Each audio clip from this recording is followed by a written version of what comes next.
Merci beaucoup. C'est nous qui sommes très honorés d'être reçus ainsi, ça je le dis pour toute la Bibliothèque nationale. Et je le dis aussi pour l'équipe qui a travaillé depuis 4 ans maintenant sur ce manuscrit dont je vais vous parler. Donc, outre ces remerciements, je voudrais dire un mot d'excuse de la part de Dominique Poirel, directeur de recherche au CNRS et responsable de la section latine de l'Institut d'histoire et de recherche des textes. Nous devions faire cette présentation ensemble. Il m'a chargé de vous dire qu'il aurait bien préféré être parmi nous plutôt que sur un lit d'hôpital pour une intervention certes bénigne, mais qui évidemment n'a pas tous les charmes d'une assemblée savante.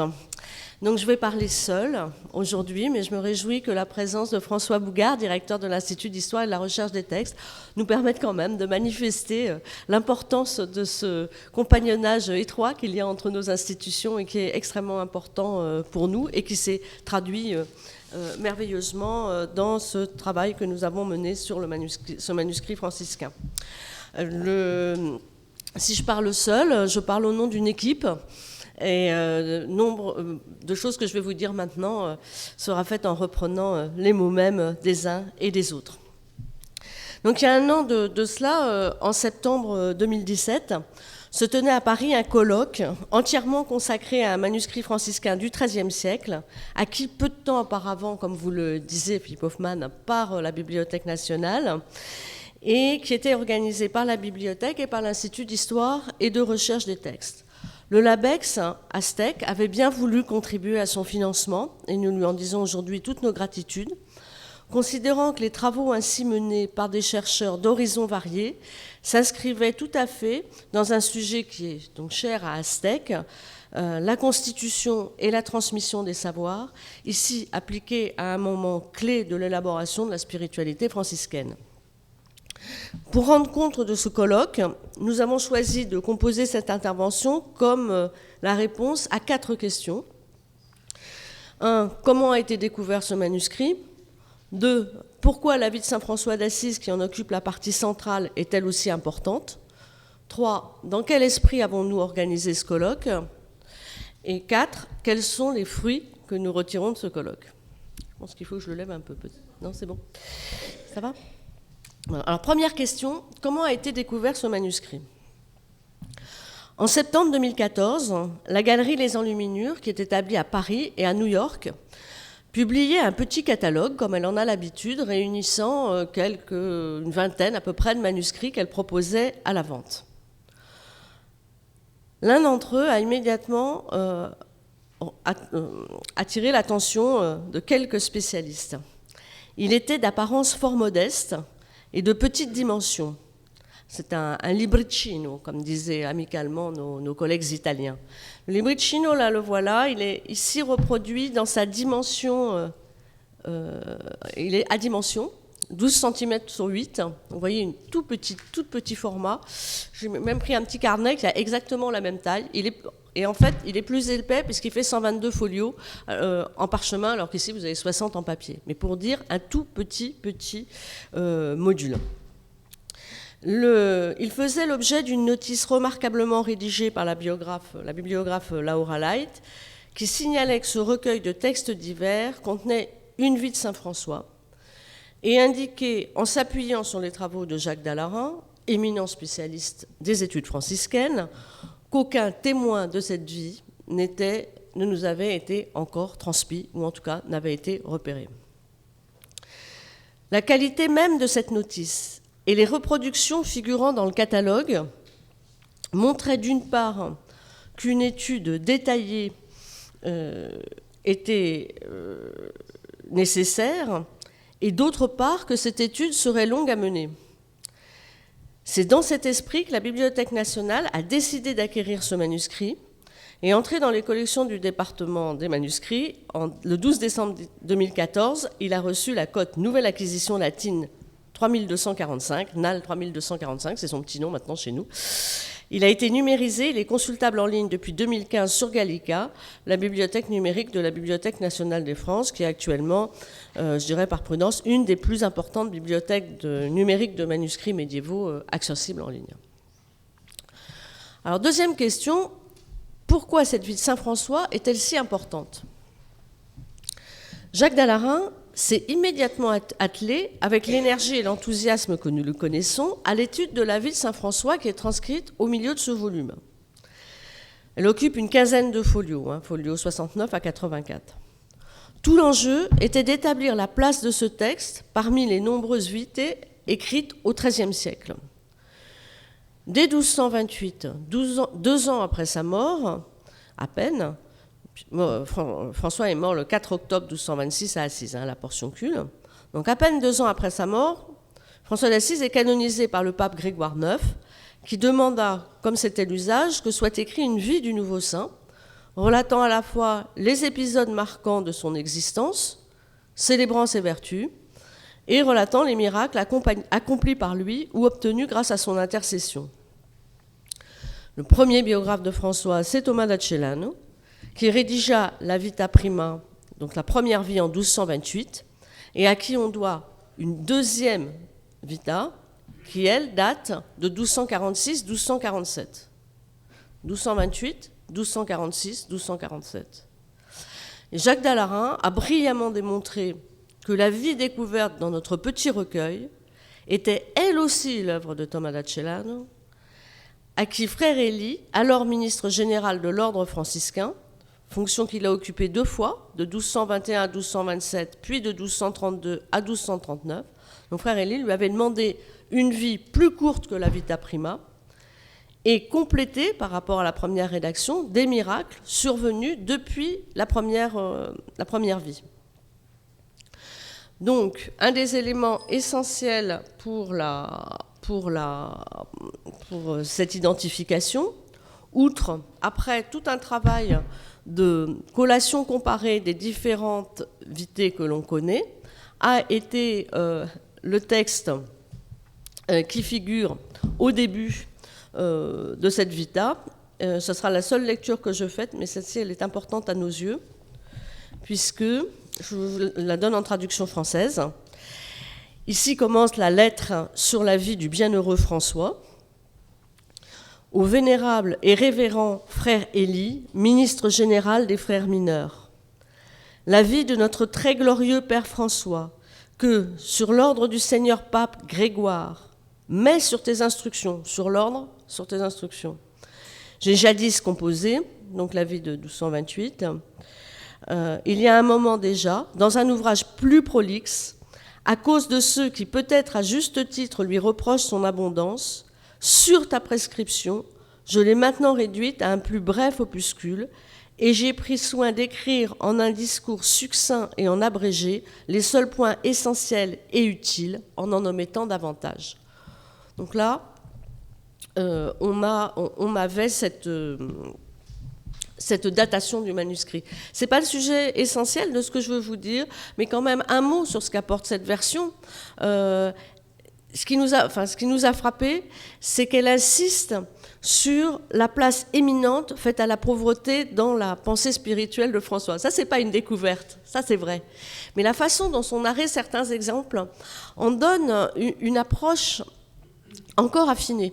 Je prendrai juste un passage où François arrive à Saint-Pierre, il est encore marchand à l'époque, il n'est pas converti, il est frappé par le nombre de mendiants, et il va s'asseoir sur les marches devant Saint-Pierre, chose qui est racontée dans d'autres versions. Mais la vie qui est transcrite dans notre recueil, il y ajoute autre chose. Il montre que François va partager la nourriture des mendiants, il va ingérer la même nourriture qu'eux, et voulant ainsi, dit le texte, miserias experiri. Miserias experiri, c'est faire l'expérience lui-même de la misère, du dénuement le plus total, soulignant ainsi que pour François, la pauvreté, ce n'est pas seulement une pauvreté symbolique, une pauvreté spirituelle, mais c'est bien le partage effectif de la précarité des plus démunis. Un thème qui, aujourd'hui, évidemment, nous importe. Alors ces découvertes ont fait l'objet d'une communication prononcée par Jacques Dallarin lors d'une séance de l'Académie des inscriptions et belles-lettres. Elle a été publiée dans les comptes rendus de l'Académie. Il y a une édition critique en latin qui est parue dans les Analecta Ballandiana, et puis des traductions en français qui sont parues dans plusieurs revues, et les traductions maintenant en anglais, en espagnol, en portugais, en polonais, en allemand, en hongrois et en chinois même.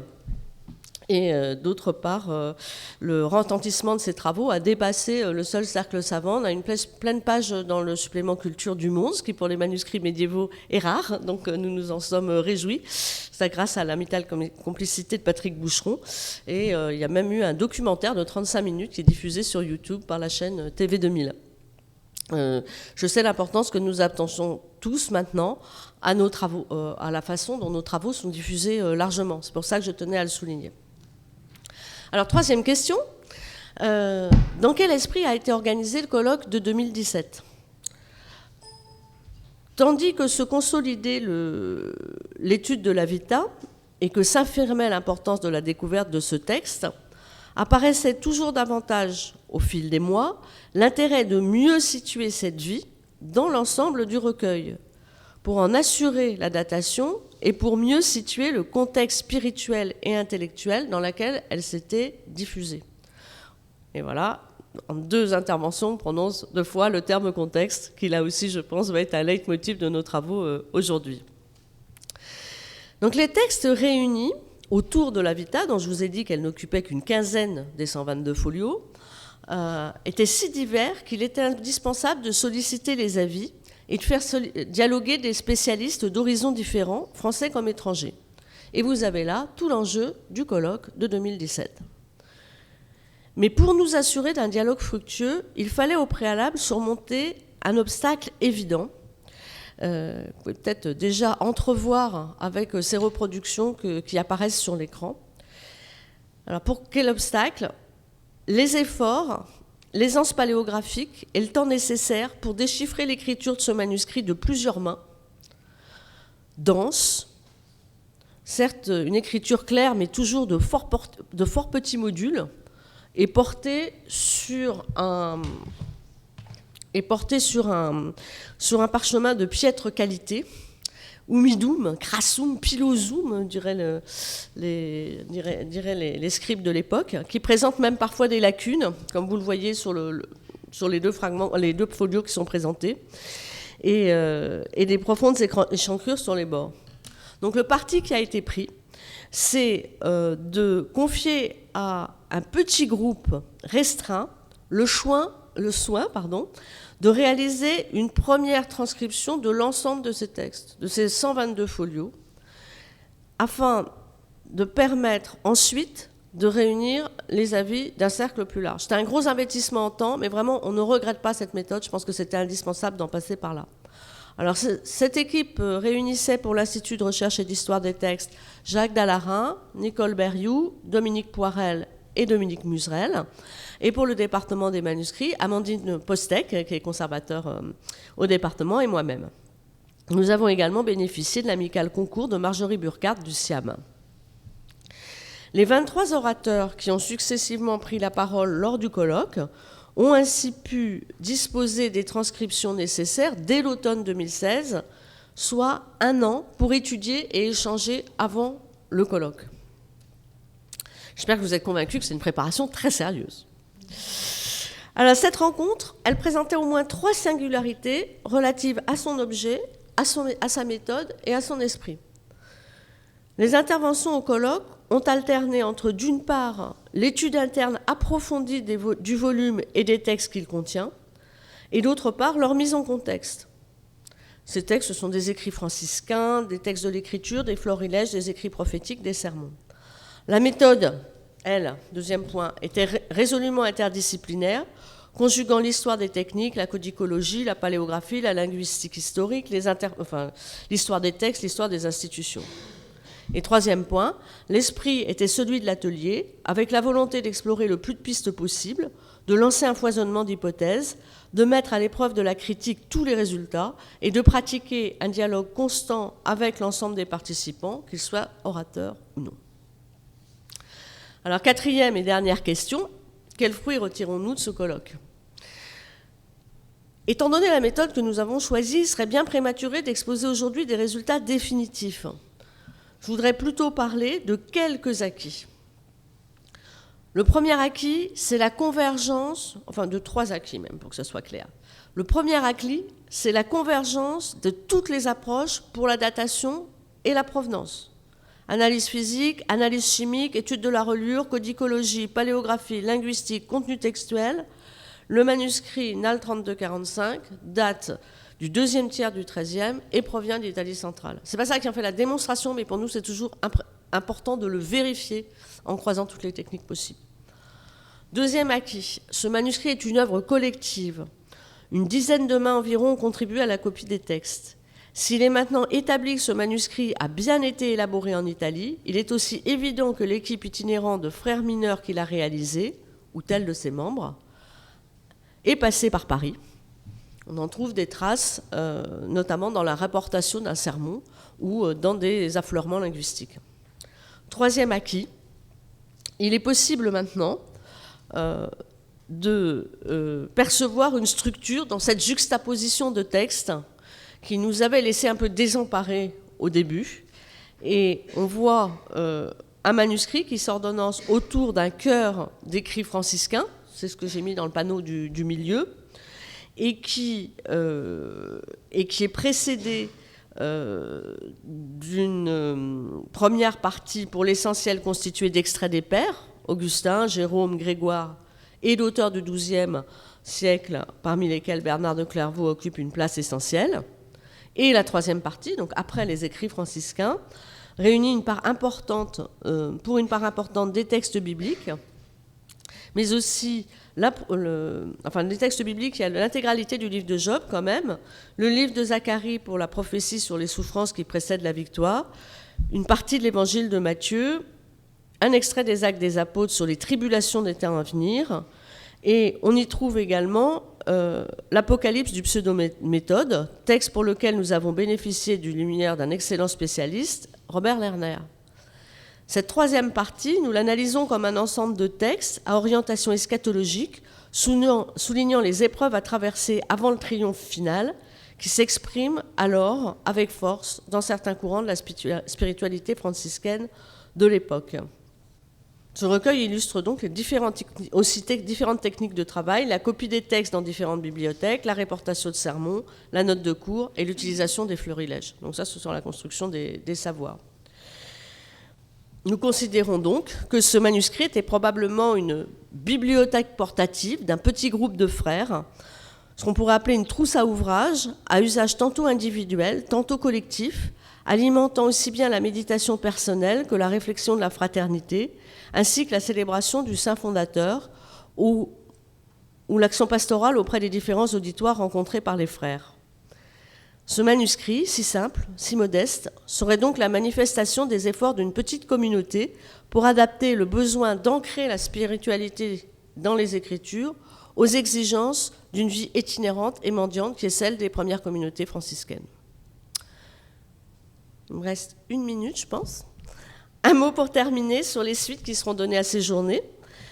L'état d'esprit volontairement exploratoire de cette rencontre fait que nous n'avons pas l'intention de publier des actes de colloque qui seraient conçus comme une juxtaposition d'interventions.